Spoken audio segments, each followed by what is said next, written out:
1 y 2 Tesalonicenses, estudio versículo por versículo, esperanza, santidad y la venida del Señor. Introducción.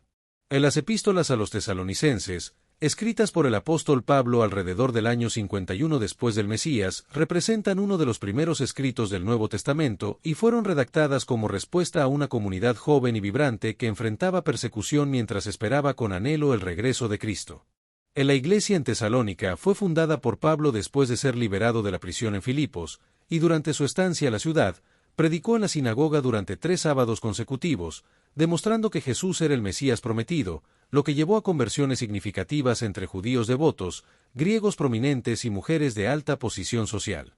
La autenticidad y fecha de redacción de las cartas a los tesalonicenses son ampliamente aceptadas por la mayoría de los eruditos bíblicos, con la primera carta a los tesalonicenses considerada la primera epístola paulina y uno de los documentos más antiguos del Nuevo Testamento, escrita alrededor del año 50 y 51 después del Mesías. Y la segunda carta a los tesalonicenses probablemente escrita pocos meses después, aproximadamente en el año 51 y 52 después del Mesías. La evidencia interna y externa, incluyendo la mención de colaboradores como Silas y Timoteo, las referencias personales a la visita de Pablo, el estilo literario distintivo y el testimonio de la iglesia primitiva, confirman la autoría paulina de ambas cartas, que reflejan una comunidad cristiana emergente que enfrentaba persecución externa y confusión interna sobre el regreso de Cristo. La fe genuina y el amor sacrificial de los tesalonicenses. En 1 Tesalonicenses 1, 1 al 3, Pablo reconoce la fe de los tesalonicenses como genuina y productiva, manifestándose en obras concretas y transformación de vidas, y también destaca el amor sacrificial demostrado por la comunidad, que no era meramente sentimental, sino práctico y costoso, reflejando el amor de Cristo. Y su esperanza firme en el regreso de Cristo les otorgaba constancia y resistencia frente a la adversidad y persecución. La carta de Pablo a los tesalonicenses comienza con un saludo y mencionando a Dios nuestro Padre y al Señor Jesucristo, y establece el tono para toda la carta con la de virtudes cristianas, fe, amor y esperanza. Pablo afirma que los tesalonicenses fueron escogidos por Dios por gracia divina, y que el Evangelio llegó a ellos con poder del Espíritu Santo y plena convicción, transformando radicalmente sus vidas y convirtiéndolos en modelos para otros creyentes en la región. La conversión y el testimonio de los tesalonicenses. La conversión de los tesalonicenses implicó un giro radical, abandonando los ídolos para servir al Dios vivo y verdadero, y su transformación fue tan notable que se convirtieron en un testimonio viviente, haciendo innecesario que Pablo tuviera que explicar el impacto de su ministerio. La integridad del ministerio de Pablo. En 1 Tesalonicenses 2, 1 al 6, Pablo defiende la integridad de su ministerio, destacando su valentía en la adversidad, su mensaje sin engaño y su aprobación divina, y establece un modelo de liderazgo cristiano genuino, caracterizado por la autenticidad, valentía y compromiso con la verdad. En 1 Tesalonicenses 2, 7 al 12, Pablo se compara a una madre que cuida con ternura a sus propios hijos, y también se presenta como un padre que exhorta, anima y encarga a sus hijos, demostrando su afecto genuino y su disposición a compartir no solo el Evangelio, sino también su propia vida. Pablo trabajó de noche y de día para no ser gravoso a la comunidad, demostrando su desinterés económico y su disposición al sacrificio personal por el bien de los creyentes, y modeló independencia económica y dedicación desinteresada a su llamado apostólico. La autoridad paternal de Pablo se ejercía con amor y propósito, con el objetivo de que los tesalonicenses vivieran vidas que honraran a Dios, combinando la ternura y nutrición maternal con la guía y exhortación paternal, todo orientado hacia la madurez espiritual de los creyentes. Gratitud y persecución. En 1 Tesalonicenses 2, 13 al 16, Pablo expresa gratitud porque los tesalonicenses recibieron el mensaje como palabra de Dios, y no como palabra humana, y se convirtieron en imitadores de las iglesias de Dios en Judea, sufriendo persecución de sus propios conciudadanos, al igual que los cristianos judíos habían sufrido de parte de los judíos no creyentes. Pablo menciona la oposición sistemática de aquellos que mataron a Jesús y a los profetas, persiguieron a los apóstoles, desagradan a Dios y se oponen a todos los hombres al impedir que se predique el Evangelio a los gentiles para salvación, y afirma que esta resistencia está llegando a su colmo y que el juicio divino se acerca. La conexión emocional de Pablo con Tesalónica. En 1 Tesalonicenses 2, 17 al 20, Pablo expresa su profunda conexión emocional con la iglesia de Tesalónica, a pesar de la separación física, y utiliza la metáfora de haber quedado huérfanos de ellos, revelando la intensidad de su vínculo espiritual y personal con esta comunidad, y atribuye a Satanás el impedimento para visitarlos.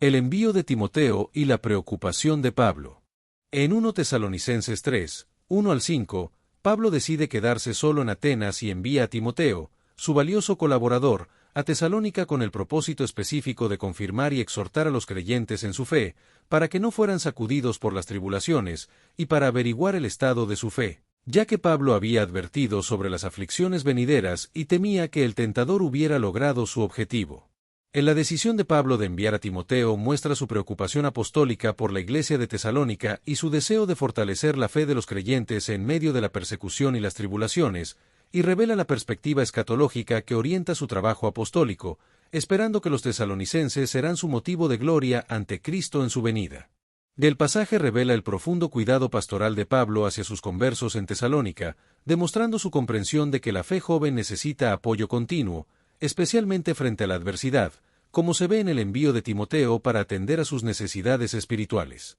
El consuelo de Pablo por la fe de los tesalonicenses. En la reacción de Pablo al informe de Timoteo muestra cuán profundamente su bienestar estaba entrelazado con la perseverancia espiritual de sus conversos, y se alegra al saber que los tesalonicenses siguen firmes en su fe y amor, lo que le trae consuelo en medio de sus propias angustias y tribulaciones. Pablo expresa abundante agradecimiento a Dios y ora por poder ver a los tesalonicenses y completar lo que faltaba a su fe, y también ruega que Dios y Jesucristo dirijan su camino de regreso a Tesalónica, reconociendo que sus planes dependen de la soberanía divina. En la oración de Pablo por el crecimiento espiritual de los tesalonicenses incluye 3 peticiones: que el Señor haga crecer y abundar el amor entre ellos y para con todos, que sus corazones sean confirmados en santidad, y que sean irreprensibles delante de Dios en la venida de Cristo, uniendo la ética presente con la esperanza escatológica. Exhortación a la santidad y pureza sexual. En 1 Tesalonicenses 4, 1 al 8, Pablo aborda la exhortación a la santidad y pureza sexual, enfatizando que el llamado a la santidad personal implica abstenerse de la inmoralidad sexual y aprender a controlar el propio cuerpo de manera honorable, diferenciándose claramente de las prácticas de los gentiles que no conocen a Dios. Pablo advierte contra defraudar al hermano en materia de inmoralidad sexual, sugiriendo que la inmoralidad sexual no solo afecta al individuo sino también a la comunidad, y destaca la importancia de agradar a Dios cada vez más en la vida cristiana, con un progreso continuo en la santidad y la pureza sexual. En la sección concluye recordando que rechazar las instrucciones de Dios equivale a rechazar a Dios mismo, quien ha dado su Espíritu Santo para capacitar a los creyentes para una vida de pureza, y se centra en la importancia del amor fraternal y la vida tranquila, como se menciona en 1 Tesalonicenses 4, 9 al 12. El amor fraternal y la vida tranquila. En 1 Tesalonicenses 4, 9 al 12, Pablo anima a los tesalonicenses a abundar en el amor fraternal, demostrándolo prácticamente hacia todos los hermanos en Macedonia, y a procurar vivir quietamente, en contraste con una vida desordenada o disruptiva, lo que implica una presencia pacífica y constructiva en la sociedad. En la instrucción de ocuparse en sus propios asuntos y trabajar con sus propias manos refleja la valoración positiva del trabajo manual y la responsabilidad personal, contrarrestando tendencias a la ociosidad, y el propósito último de este estilo de vida es comportarse honradamente ante los no creyentes y no depender de nadie, manteniendo así un testimonio cristiano creíble en la sociedad. La esperanza en la resurrección. En 1 Tesalonicenses 4, 13 al 18, Pablo quiere que los tesalonicenses estén informados sobre la situación de los creyentes fallecidos, para que no se entristezcan como aquellos sin esperanza, y establece la base teológica de la esperanza en la muerte y resurrección de Jesús, que establece el fundamento para la esperanza de que Dios traerá con Jesús a los que durmieron en él. En la secuencia del regreso del Señor se describe como un evento majestuoso y certero, en el que el Señor descenderá con voz de mando, voz de arcángel y trompeta de Dios, y los muertos en Cristo resucitarán primero, seguidos de la reunión gloriosa de los creyentes vivos con los resucitados para recibir al Señor en el aire. El día del Señor y la vigilancia espiritual. En 1 Tesalonicenses 5, 1 al 11, Pablo utiliza metáforas poderosas, como el ladrón en la noche y los dolores de parto, para comunicar la naturaleza repentina e inevitable del día del Señor, y recuerda que los creyentes pertenecen a una realidad diferente, como hijos de luz y del día, lo que determina su comportamiento ético y su preparación espiritual. En la identidad fundamental de los creyentes como hijos de luz y del día los lleva a comportarse de manera ética y a prepararse espiritualmente para el día del Señor, que será un día de juicio inesperado que sorprenderá a los impíos, pero no a los creyentes que están preparados y son hijos de la luz. En la sección destaca la importancia de mantener la vigilancia espiritual y no dormir espiritualmente, sino velar y estar sobrios, manteniendo constantemente la vigilancia espiritual, y se enfatiza la necesidad de vestirse con la coraza de fe y amor, y con la esperanza de salvación como yelmo para protegerse contra la complacencia y la desesperación. Pablo recuerda que el propósito divino para los creyentes no es la condenación sino la vida eterna con Cristo, y concluye con una exhortación a animarse y edificarse mutuamente, mostrando que la enseñanza escatológica debe conducir a la edificación comunitaria y no meramente a la especulación teórica. Instrucciones para la vida en comunidad.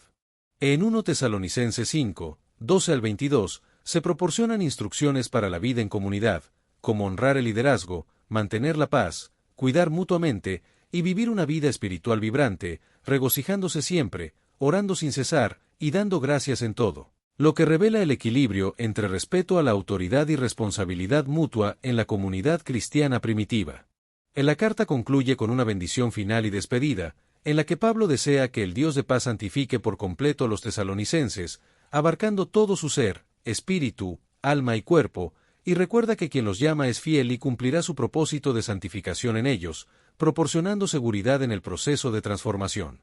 En la sección final también incluye una petición de oración, en la que Pablo solicita las oraciones de los tesalonicenses, reconociendo la interdependencia espiritual entre el apóstol y la comunidad, y se ordena que la carta sea leída a todos los hermanos, subrayando la autoridad apostólica de la carta y su importancia para toda la comunidad. La sección comienza con un saludo santo, en el que se pide que la carta sea leída a todos los hermanos y que se saluden con ósculo santo, asegurando la transmisión del mensaje apostólico de Pablo, Silvano y Timoteo. Propósito de la segunda carta a los tesalonicenses. El propósito principal de la segunda carta a los tesalonicenses es corregir malentendidos sobre la venida del Señor, particularmente la idea errónea de que el día de Cristo ya había llegado, lo que causaba ansiedad y confusión entre los creyentes. Pablo escribe para animar a los tesalonicenses que continuaban enfrentando severa persecución, asegurándoles que Dios traería retribución justa y gloria futura, y que su fe y amor hacia los demás estaban creciendo sobremanera. En la carta aborda problemas prácticos, como la actitud de algunos que habían abandonado sus responsabilidades laborales, viviendo desordenadamente mientras esperaban el inminente retorno de Cristo, y establece criterios para distinguir comunicaciones auténticas de las falsas. Gratitud y justicia divina. Pablo expresa gratitud a Dios por el crecimiento espiritual de los tesalonicenses, que se manifiesta en su fe y amor hacia los demás, y se gloría de ellos en las otras iglesias de Dios por su paciencia y fe en medio de persecuciones y tribulaciones.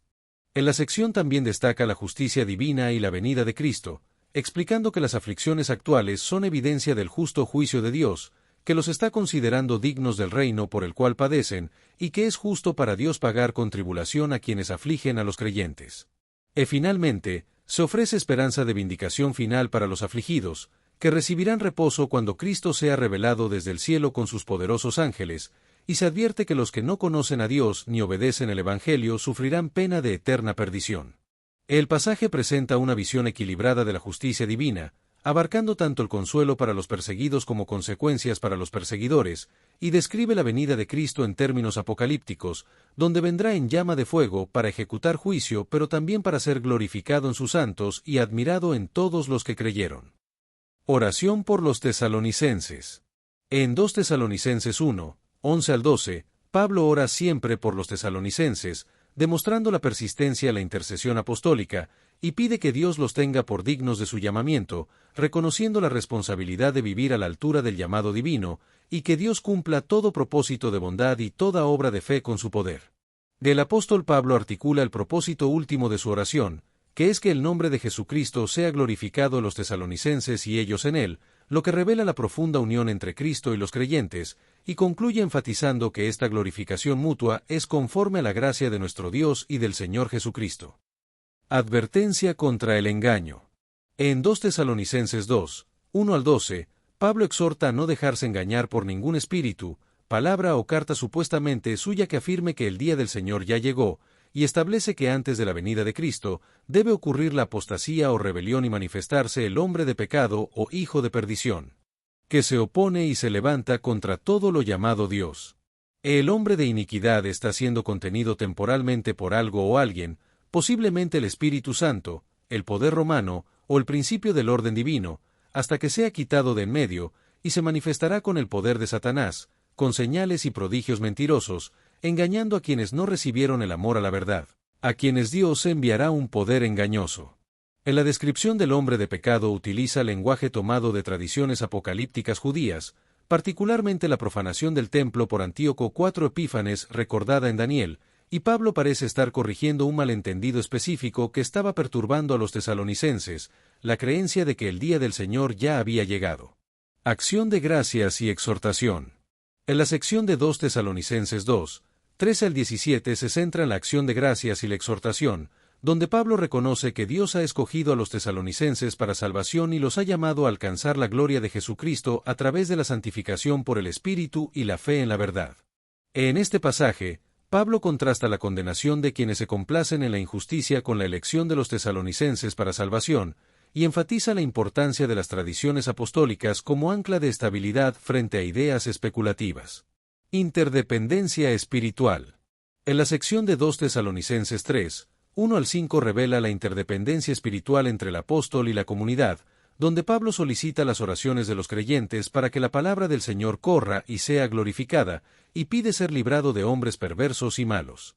En este pasaje, Pablo también afirma que el Señor es fiel y que los confirmará y guardará del mal, estableciendo una base firme para la seguridad cristiana, y ora para que el Señor dirija sus corazones al amor de Dios y a la paciencia de Cristo. Instrucciones sobre el trabajo.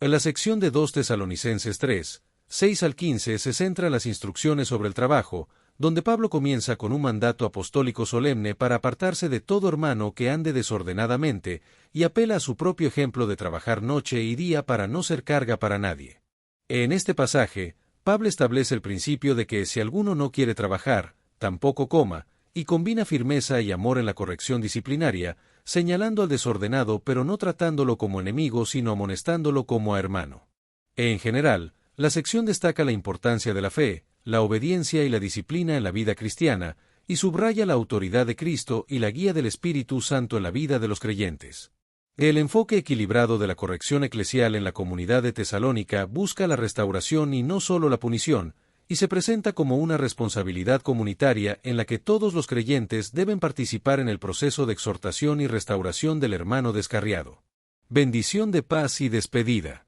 El pasaje de 2 Tesalonicenses 3, 16 al 18 presenta una bendición de paz y despedida, en la que Pablo desea que el Señor de paz les dé paz siempre y en toda manera, y expresa el deseo de la presencia continua de Cristo con la comunidad.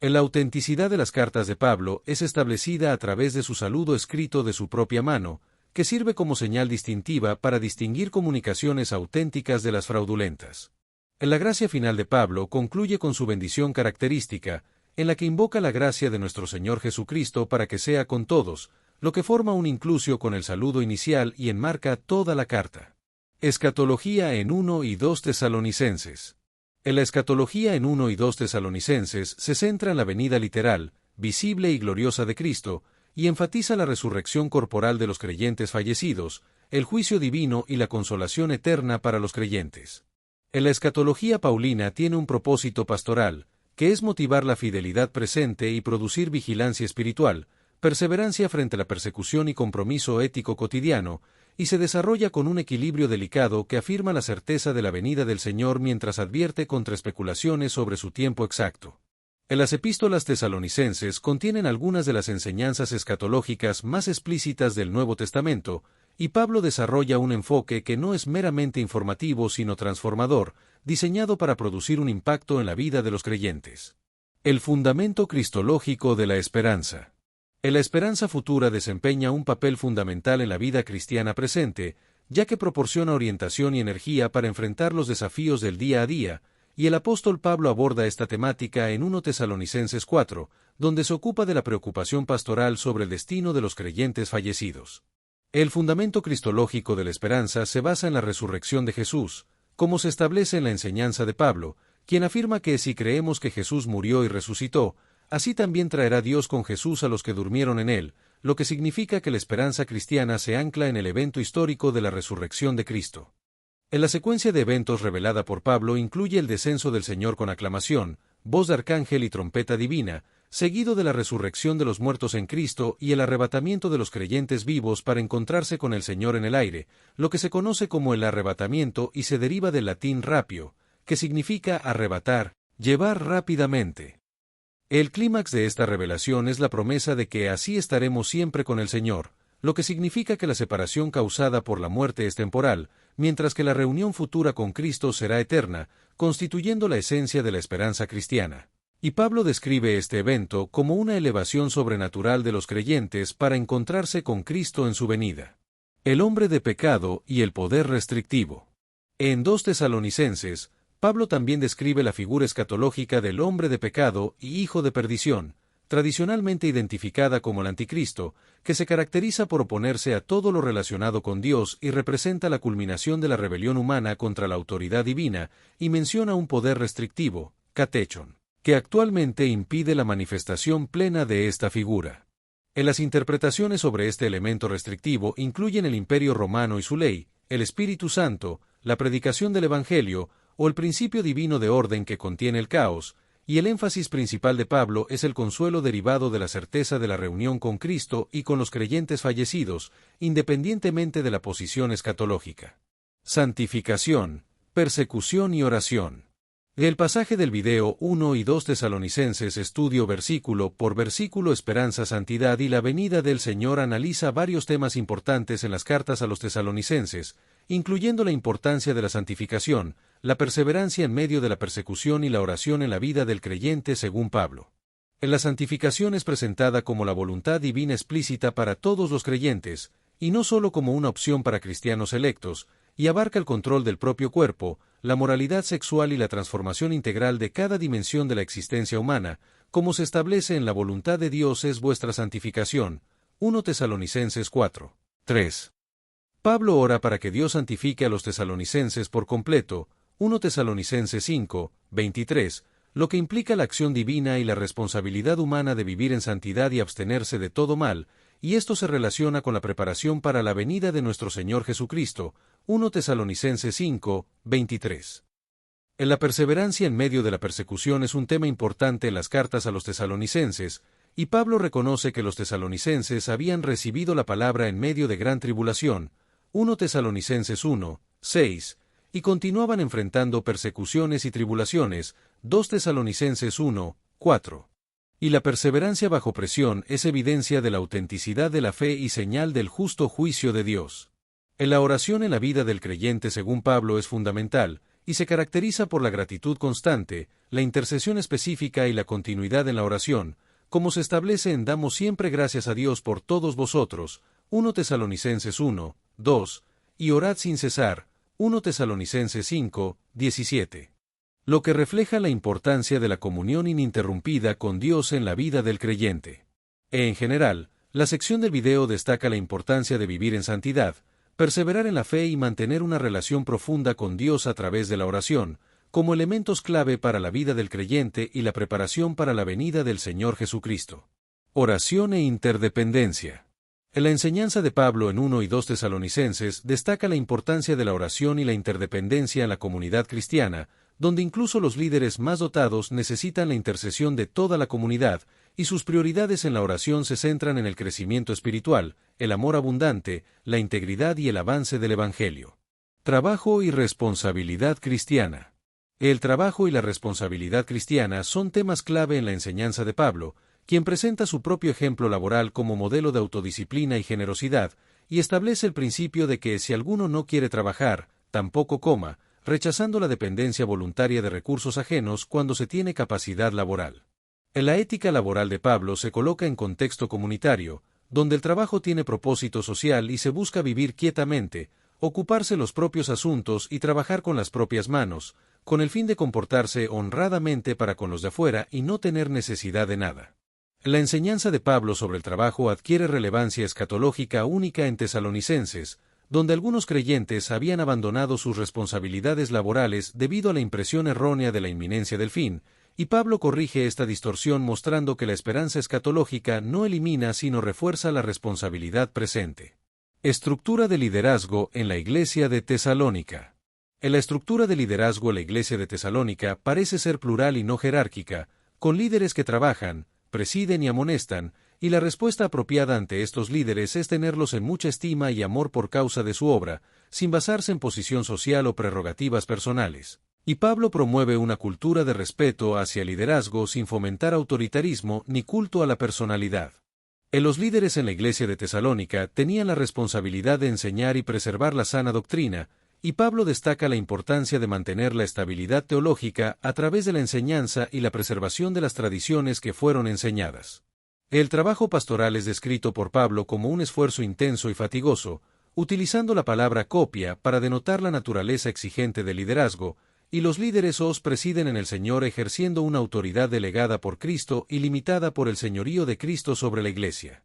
En la responsabilidad de amonestar, que implica corrección basada en la instrucción, forma parte integral del cuidado pastoral de la comunidad, y la comunidad cristiana se caracteriza por relaciones armoniosas que testifican del Evangelio, con un amor abundante que une a la comunidad y un apoyo diferenciado a necesidades específicas de cada miembro. Naturaleza familiar de la Iglesia. Pablo enfatiza la naturaleza familiar de la Iglesia, utilizando repetidamente el término hermanos para describir las relaciones entre creyentes, y establece un marco de intimidad y compromiso mutuo, con un mandato de animaos unos a otros y edificaos unos a otros que establece la edificación mutua como responsabilidad de todos los miembros. El ministerio apostólico de Pablo es presentado como un modelo para líderes, con roles maternales y paternales que combinan la ternura nutricia con la exhortación firme, y virtudes apostólicas como la integridad, valentía, sinceridad, aprobación divina y rechazo a la adulación que caracterizan su ministerio. Pablo se describe como nodriza y padre, y su autorrevelación personal en las cartas es notable, con un afecto apostólico que trasciende la mera transmisión doctrinal para incluir inversión personal profunda, y su trabajo manual noche y día, para no ser gravoso, establece un modelo de servicio desinteresado. La palabra de Dios como base. La palabra de Dios es la base de la fe y la práctica, y Pablo predica el mensaje con denuedo y confianza, enfrentando oposición pero perseverando la comunicación fiel del Evangelio, y su proclamación apostólica es un ejemplo a seguir para los líderes cristianos. En la recepción auténtica del mensaje de Dios es un tema clave en las epístolas a los tesalonicenses, donde se destaca que la palabra de Dios es recibida no como palabra de hombres, sino como lo que realmente es, palabra de Dios, como se menciona en 1 Tesalonicenses 2, 13.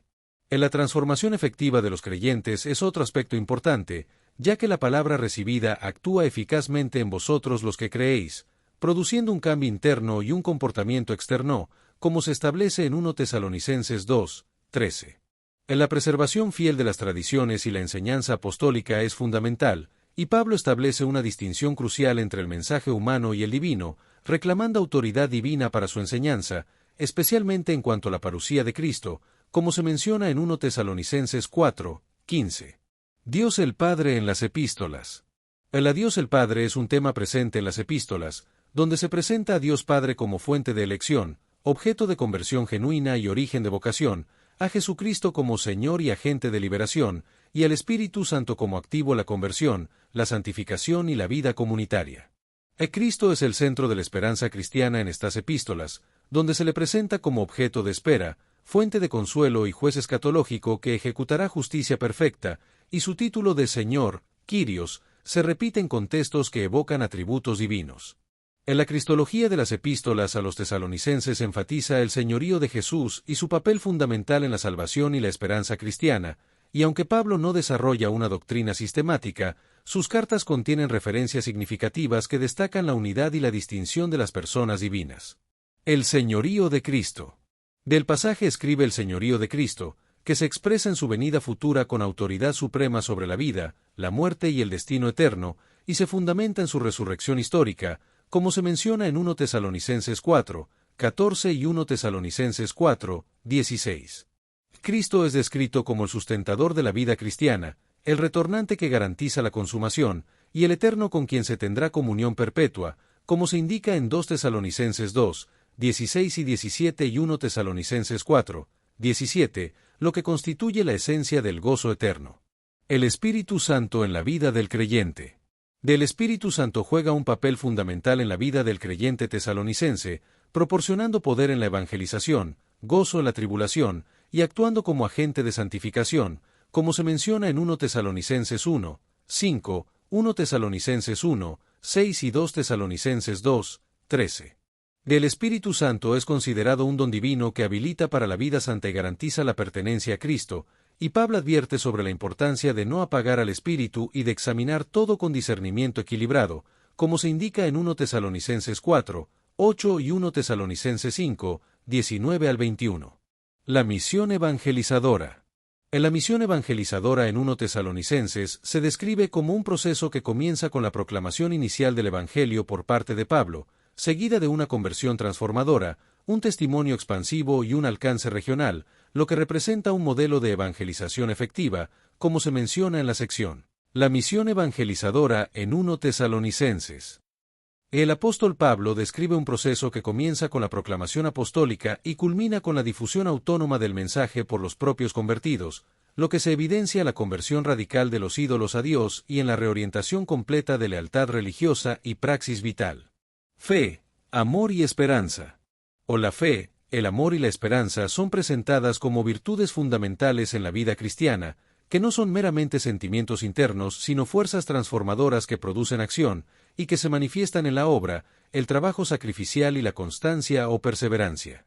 Estas virtudes son equipamiento espiritual que protege contra la duda, el egoísmo y la desesperación, y que se deben manifestar en la vida diaria de los creyentes, como se ve en la exhortación a trabajar con responsabilidad e integridad laboral, a consolar a los que están de duelo con la certeza de la resurrección y reunión futura, y a cultivar una espiritualidad de comunicación continua con Dios y gratitud consciente. Aplicaciones prácticas para la Iglesia actual. La enseñanza de Pablo en 1 Tesalonicenses tiene aplicaciones prácticas para la Iglesia actual, como la importancia de ejemplificar excelencia profesional y autonomía económica, de acompañar procesos de duelo con esperanza tangible y de cultivar una cultura de oración y gratitud consciente. El testimonio laboral, el consuelo en el duelo y la cultura de oración son algunos de los aspectos en los que la Iglesia actual puede aplicar las enseñanzas de Pablo, con el fin de contrarrestar el secularismo práctico y la cultura de queja prevalente en la sociedad, y de manifestar la auténtica espiritualidad cristiana en la vida diaria. Relación entre congregación y liderazgo. La exhortación a estimarse en amor a los líderes espirituales en 1 Tesalonicenses 5, 12 y 13 establece un modelo equilibrado de relación entre la congregación y el liderazgo, evitando tanto el autoritarismo clerical como el individualismo antiinstitucional. Perseverancia en la adversidad.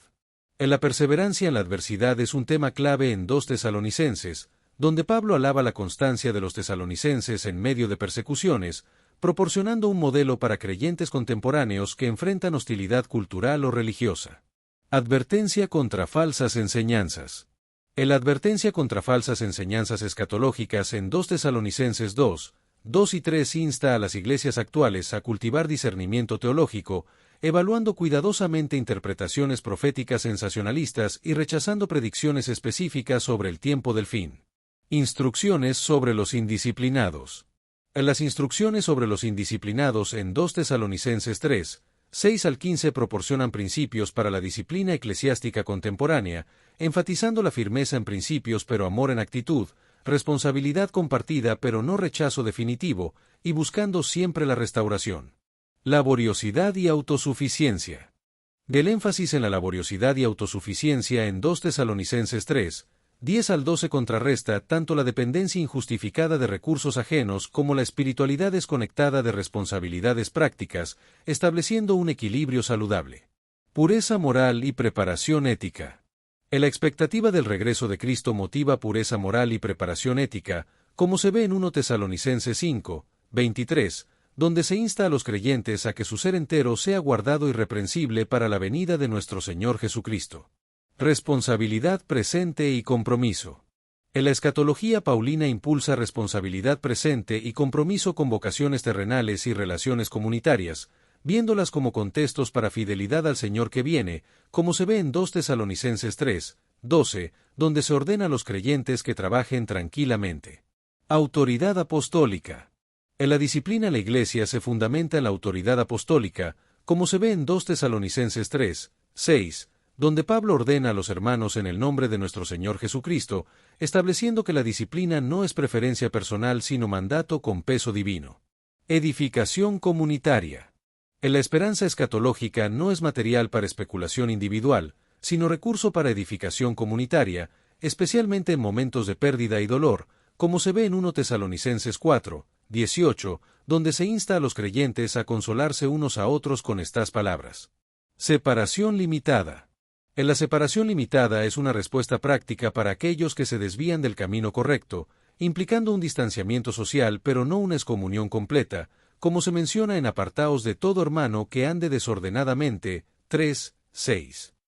Del objetivo restaurador de esta separación es que el individuo se avergüence, 3, 14, y provoque reflexión y cambio, en lugar de castigo o exclusión permanente, y se le debe amonestar como a hermano, 3, 15. Actitud fraternal.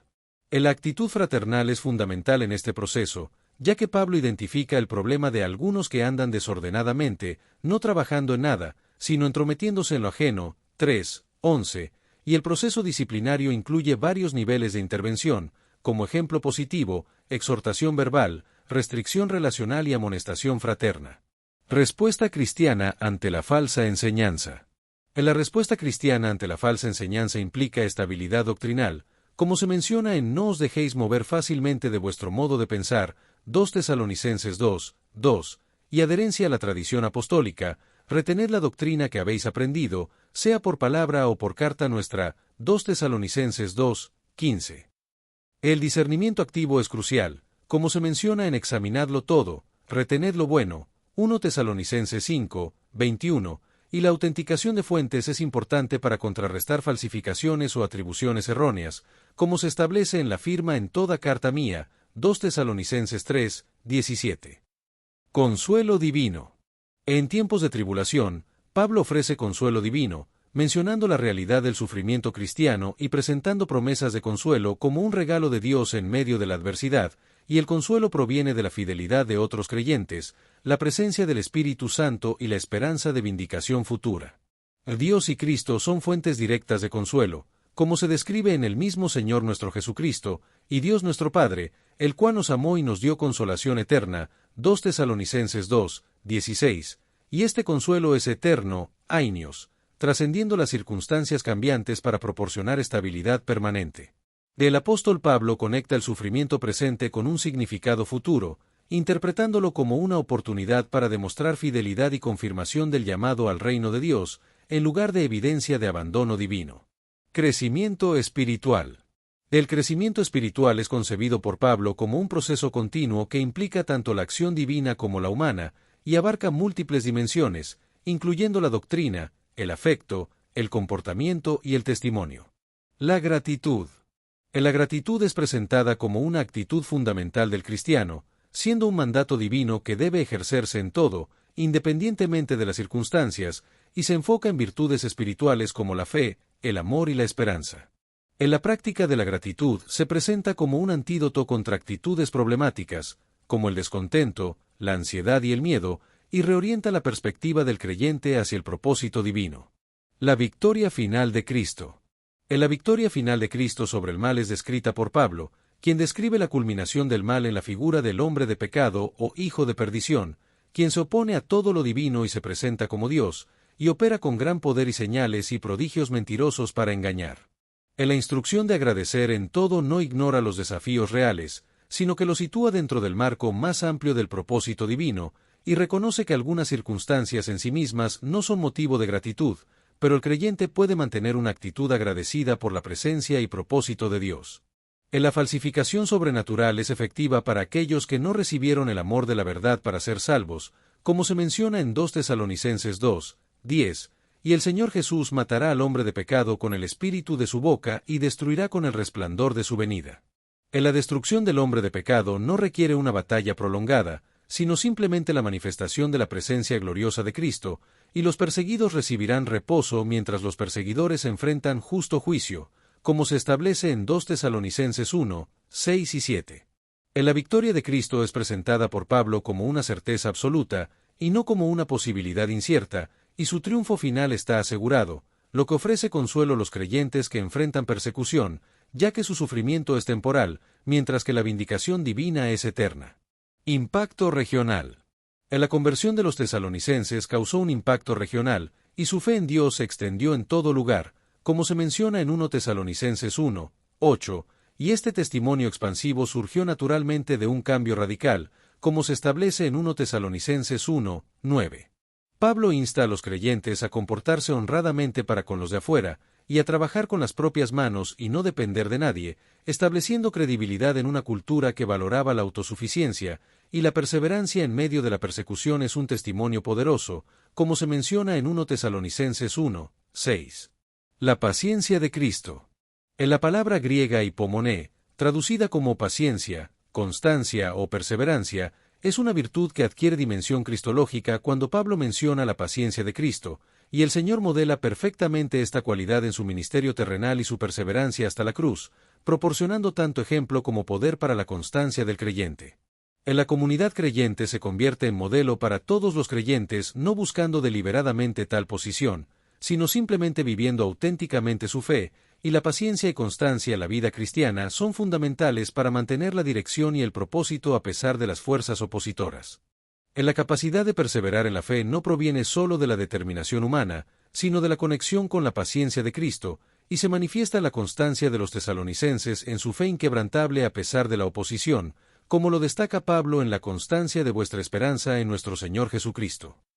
La resistencia en el sufrimiento es otro aspecto importante, ya que Pablo elogia vuestra paciencia y fe en todas vuestras persecuciones y tribulaciones que soportáis, reconociendo la capacidad de mantener la confianza en Dios durante pruebas prolongadas, y la espera activa incluye esperar de los cielos a su Hijo.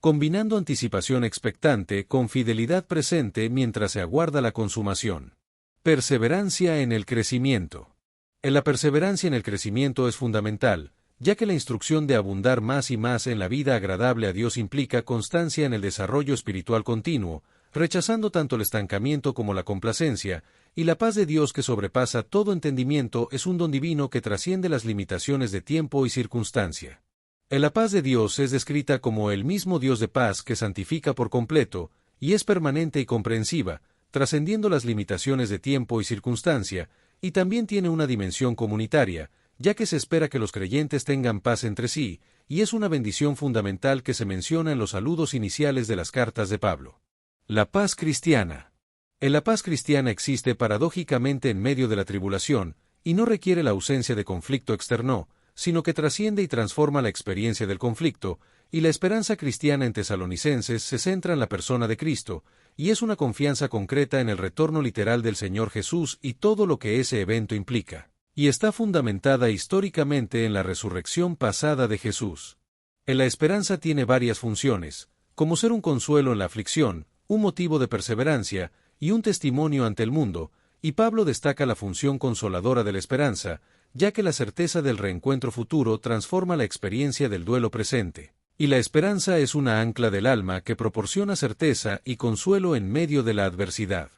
La esperanza es un motivador clave para la vigilancia espiritual, como se menciona en 1 Tesalonicenses 5, 6, donde se insta a los creyentes a no durmamos como los demás, sino velemos y seamos sobrios, lo que produce una actitud de preparación constante. El discipulado. El discipulado según las epístolas a los tesalonicenses implica una comprensión, donde los creyentes son escogidos por el Padre, redimidos por el Hijo, y santificados por el Espíritu, y la vida cristiana auténtica solo florece en esta relación con el Dios. El discipulado se desarrolla en comunidad, no aisladamente, y se enfatiza la importancia de edificar y amonestar a los demás, como se menciona en 1 Tesalonicenses 5, 11 y 5, 14, para establecer el crecimiento espiritual como un proceso mutuamente dependiente dentro del cuerpo de Cristo. Relevancia contemporánea. En las cartas a los tesalonicenses, escritas hace aproximadamente 2 milenios, siguen siendo relevantes y hablan con autoridad y pertinencia a los creyentes contemporáneos,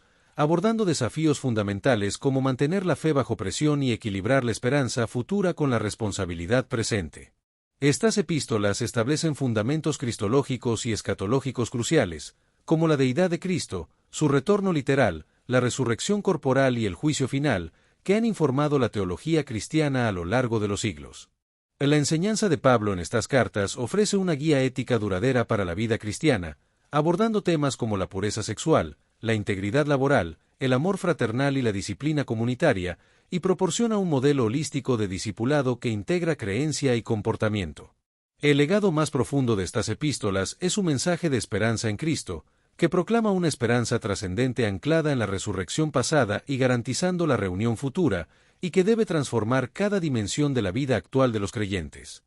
Conclusión del estudio. Las cartas a los tesalonicenses nos invitan a vivir con los ojos puestos en el cielo y los pies firmes en la tierra. Pablo, con ternura pastoral y firmeza apostólica, nos recuerda que la fe verdadera produce acción, que el amor sacrificial se demuestra en la vida diaria, y que la esperanza en la venida del Señor no nos aleja de nuestras responsabilidades, sino que nos impulsa a una vida de santidad, trabajo digno y comunión fraternal. La iglesia de Tesalónica, a pesar de la persecución, se convirtió en un modelo de fidelidad, constancia y testimonio. Este ejemplo sigue hablándonos hoy. En un mundo lleno de confusión y engaño, estamos llamados a velar, a perseverar, a orar sin cesar y a consolar a otros con la promesa gloriosa de que Cristo volverá. Que este estudio avive en ti el anhelo de vivir cada día como si Cristo viniera hoy, con una fe activa, un amor abundante y una esperanza viva. Y cuando llegue el día del Señor, que seamos hallados irreprensibles, aguardando con gozo la aparición de nuestro Salvador. Final oficial con énfasis en el Mesías y el Cristo. Todo se trata de Jesús, el Mesías prometido, el Cristo viviente, nuestra esperanza eterna. Proclamamos al Hijo de Dios, exaltamos su nombre, y llevamos su luz a las naciones. Si este mensaje te edificó, suscríbete para seguir conociendo más de Jesús, el Mesías, y su palabra viva. Comparte este video y permite que otros también descubran el poder transformador del Cristo de Dios.